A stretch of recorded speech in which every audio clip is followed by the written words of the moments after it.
అందరికీ నమస్కారం. స్వామివారి దర్శనం కోసం ఈవేళ మరి వచ్చి వారిని వేడుకున్నాం. రాష్ట్ర ప్రజలు ఈవేళ ప్రభుత్వం మార్పు కోరుకుంటున్నారు కాబట్టి రేపు రాబోయే ఫలితాలు కూడా కొత్త ప్రభుత్వం, ముఖ్యంగా రాష్ట్రాభివృద్ధి కోరుకుంటున్నారు.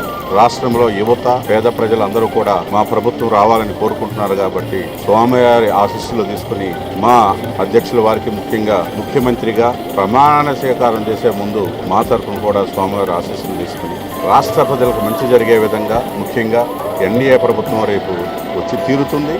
ప్రజలు ఆల్రెడీ నిర్ణయించుకున్నారు కాబట్టి భగవంతుడి ఆశీస్సులు లేకుండా ఏ పని చేయలేము.